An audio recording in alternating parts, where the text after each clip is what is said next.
हर एक नागा साधु के पास भाले, त्रिशूल और तलवार चलाने की ट्रेनिंग होती है। आम लोगों को नागा साधुओं के बारे में बहुत ही कम जानकारी है, और जो जानकारी है वो चमत्कारों से भरी हुई है। जैसे कि ये ठंड को काबू में कर लेते हैं, इनकी उम्र नहीं बढ़ती, ये भविष्य देख सकते हैं, बीमार नहीं पड़ते। पर क्या सच में ऐसा है? आइए थोड़ा गहराई से इन्हें जानने की कोशिश करते हैं। सबसे पहला सवाल, अगर नागा साधु ठंड को बर्दाश्त कर सकते हैं तो उन्हें आग जलाने की जरूरत क्यों पड़ती है? जैसे धुना जल रहा है, ये का है सत्य सनातन का है। ये हमारी परंपरा नहीं है, ये पूरे माघ मेला कुंभ की परंपरा है। जितने हमारे गुरु, परम गुरु जितने हुए, सब धुनी के सहारे ही, धुनी पर नियम कर्म करना, उसी पर भोजन प्रसाद बनाना, सारे क्रिया इसी पर होती रही।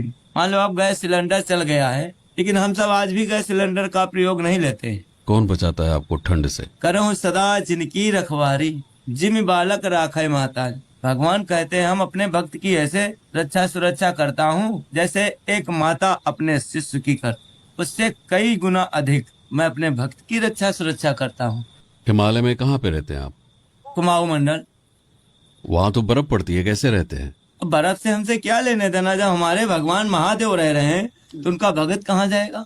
वहां आग जलाने के लिए लकड़ियां मिल जाती हैं। क्यों नहीं, धुना ऐसे जलता है। पंखुआ टॉप का नाम सुन रहे होंगे, वहाँ पर 1 महीना रुकते हैं जाके धुना लगा के, ऐसे जहाँ पर अच्छे अच्छे सिद्धि अग्नि नहीं जला पाएंगे। रहने की तो बात बड़ी दूर है। क्या हिमालय में कई रहस्यमय स्थान है जिसके बारे में बहुत कम लोग जानते हैं? एक कुंड सुना है अपने भी, उस रूप कुंड की कथा बड़ी विचित्र है। आज भी 21 हाथ की हड्डी मिलती है वहाँ, कंकाल। आप लोग जा चुके हैं वहां तक? हाँ, गए तो हैं, काफी दिन हो गए हैं, अब हम नहीं जाते हैं वहाँ। सरजू मोल में रहते हैं, मानसरोवर के नीचे, जहाँ से सरयू नदी निकलती है। तो आप हमेशा वहीं रहते हैं, सिर्फ कुंभ के लिए बाहर आते हैं?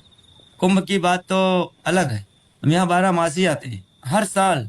तो महाकुंभ खत्म होने के बाद वापस लौट जाएंगे वहीं पे? हाँ, बाकी चले जाते हैं ऊपर। और यहाँ का काम है, यहाँ तो प्रदूषण है, ना कोई भजन कर पाएंगे ना भोजन भी कर पाएंगे। वहां से यहाँ तक आने में जो खर्चा होता है वो कैसे मिलता है आपको? हमको कोई खर्चा की जरूरत ही नहीं है, हम तो पैदल चले आते हैं, पैदल चले जाते हैं। जिसकी सौदा फटे तो ले जाए, नहीं तो हम किसी से कहते भी नहीं हमको ले चलो।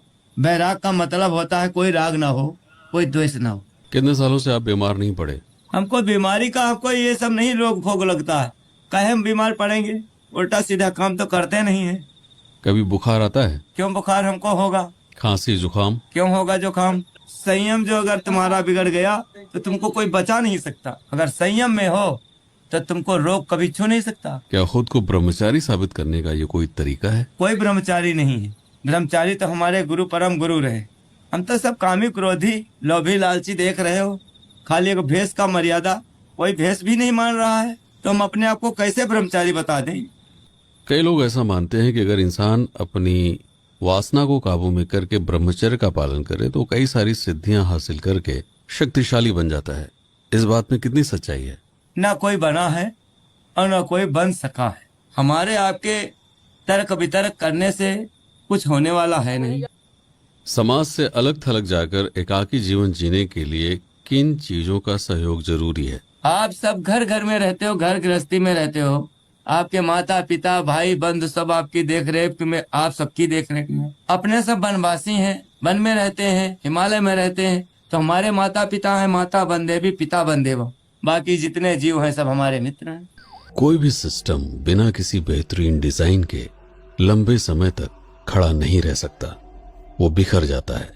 अखाड़े आज भी मौजूद हैं, तो बुनियादी सवाल ये उठता है कि इनके अंदर की संरचना क्या है, लोग किन किन पदों पर काम करते हैं।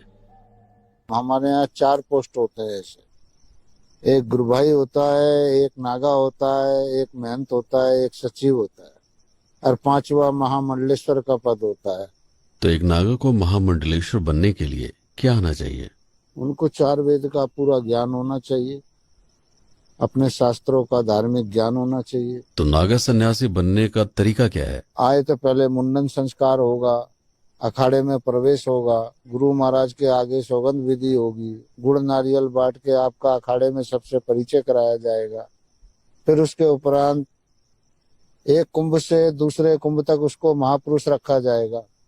उसके पश्चात दूसरा कुंभ जब आएगा तो उसमें उसकी नागा दीक्षा संस्कार वगैरह किया जाता है। उसको पूर्ण नागा बनाया जाता है। तो क्या कुंभ लगने के पीछे एक कारण ये भी हो सकता है कि लोगों को दीक्षा देकर नागा साधु बनने के लिए प्रेरित किया जाए? नहीं, कुंभ तो आज से तो नहीं ना, अनादि से 2000 वर्ष से कुंभ बस रहा है। ये तो नागा कोई अपनी सुरक्षा की बात है, साधु बनना था, कोई किसी को जबरदस्ती नहीं बनाया जाता। ये तो वैराग्य से, आपका भाव है, आत्मा आपका जागृत हुआ है, वैराग्य जागृत हुआ, आप किसी गुरु से मिले तो गुरु ने आपको सही श्रेणी पे लगाया, तो उसका कर्म है गुरु का। नागा बन के कोई देश के विकास में क्या योगदान देता है? कभी भी देश पे कोई आपदा विपदा कोई पड़ी है तो इन्हीं नागा सन्यासियों ने अपना सर्वस्व बलिदान करके आगे बढ़ाया है देश को। अखाड़ों को चलाने के लिए पैसा कहाँ से आता है? अपनी अपनी इनकी संस्था है, अपनी जमीनें हैं, मठ हैं, मंदिर हैं, खेती करते हैं, किराया आता है। तो नागा साधुओं का प्रमोशन कैसे होता है? ये अखाड़े की कमेटी सचिव लोग हैं, बैठते हैं, महंत लोग बैठते हैं, निश्चय किया जाता है। अखाड़ों में, कुंभों में नागाओं का, क्योंकि रहते तो अखाड़े के अंतर्गत ही है सभी नागा लोग, किसका कैसा काम है, कौन किस धर्म के प्रति है, क्या उसकी भावना है, क्या उसकी लगन है, क्या उसकी चेष्टा है, उसके हिसाब से उसको पद नियुक्त किया जाता है। और इसमें ब्रह्मचर्य की क्या भूमिका है? ब्रह्मचर्य की तो 12 वर्ष की भूमिका है, 12 वर्ष ब्रह्मचर्य पूरा निभाना पड़ेगा। तो नागा सैनिक बनने के लिए ब्रह्मचर्य रखना ही पड़ेगा। रखेगा तभी तो बलवान बनेगा, वीर बनेगा, पुष्ट बनेगा, धैर्यवान बनेगा, शक्तिवान बनेगा, तभी तो कुछ काम करेगा। जब वीर्य नष्ट हो जाएगा तो रहेगा क्या वो। तो नागा साधु बनने के बाद प्रशिक्षण भी दिया जाता है? प्रशिक्षण अखाड़ों के होते हैं, अपने अपने स्वरूप से तो अपनी सेना को सभी तैयार करते हैं ना, सरकार भी तो तैयार करती है अपनी सेना को। तो ऐसे ये नागा फौज है, ये धर्म की फौज है, ये बहुत सम्राट फौज है। क्या अखाड़े भूत प्रेतों को मानते हैं? ये भूत प्रेत वाली हमारे यहाँ नहीं आती। हमारे यहाँ तो सब सात्विक वैदिक कर्मकांड, पूजा पाठ इत्यादि अनुष्ठान, देवी भागवत, विष्णु भागवत, शिव भागवत, रामायण, गीता, इसके ऊपर अध्ययन चलता है। नागा साधु जब अकेले जीते हैं तो खाने पीने का जुगाड़ कैसे करते हैं? तो नागा साधु जो है 7 घर ही भिक्षा मांगता है। 7 घर अगर जो उसको भिक्षा मिल गई तो ठीक है, 60वें घर वो भिक्षा नहीं मांग सकता है, फिर उसका उपासी रहता है। तो नागा साधु साधारण भोजन करते हैं या कुछ उसमें खास होता है? कोई जलारी है, कोई फलारी है, कोई दूधाधारी है, कोई बेलपत्री खा रहा है। हमारे यहाँ एक महंत है अंदर, आज उनको 35-40 साल हो, वो बेलपत्री और दूध ही पीते हैं। तो एक ही खाना रोज खा के बीमार नहीं पड़ते? मैंने बीमार क्यों पड़ेंगे, आयुर्वेदिक सब स्वादा हुआ है, शरीर प्रकृति के साथ अपने को ढालना है।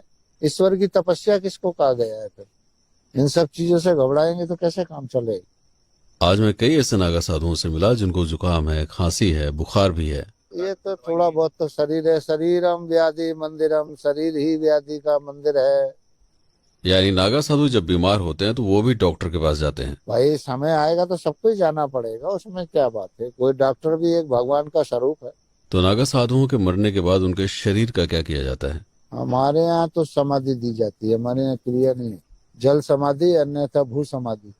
तो नागा साधु खुद को क्या कहलाना पसंद करते हैं, चमत्कारी सिद्ध पुरुष या शंकराचार्य की सेना? नहीं, हम तो आदि गुरु शंकराचार्य जी की सेना ही है। आदि पुरुष चमत्कारी कोई नहीं है, जन सेवा में है, 24 घंटे हैं, तत्पर्य है, लोक कल्याणार्थ अपना काम है। कई बाबा चमत्कारी होने का दावा करते हैं। नहीं, चमत्कार तो भाई अपनी अपनी शक्ति है। अब मैं खंडन भी किसका कैसे करूं, किसी की शक्ति का खंडन अपने करना उचित नहीं। अगला किस बेस पे दावा कर रहा है ये उसकी शक्ति पे निर्भर है। तो क्या आप भी किसी सिद्धि होने का दावा करते हैं? मेरे पास तो यही सिद्धि है परमार्थ की, आओ रबड़ी खाओ और मौज उड़ाओ। अखाड़ों का काम है महामंडलेश्वर के आदेशों का पालन करना, और महामंडलेश्वर के ऊपर होते हैं शंकराचार्य। सवाल ये उठता है कि आखिर एक नागा सन्यासी शंकराचार्य के आदेश पर किस हद तक जा सकते हैं? हमारे शंकराचार्य ने आदेश दे दिए, जाओ पूरे संसार को सर्वनाश कर दो, तो हम पूरे संसार को सर्वनाश कर देंगे। हम आज से थोड़े, हमारे जब ये मिलिट्री हार जाएगा ना तुम्हारे भारत के, ये पुलिस हार जाएगा, तब फिर हमारा सेना चलेगा। और हमारा सेना हारना नहीं सीखा है, जीतना सीखा है। मरने के बाद आपके शरीर के साथ क्या होता है?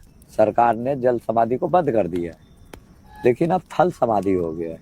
क्या नागा साधु भी सुसाइड करने के बारे में सोचते हैं? मैं अपने आप से उग गया था मैंने कि जो मेरे को मरना है, और बद्रीनाथ ही गया था मरने के लिए। 6 महीना तक कुछ भी नहीं खाया, कुछ भी नहीं पिया, लेकिन मरा नहीं मैं।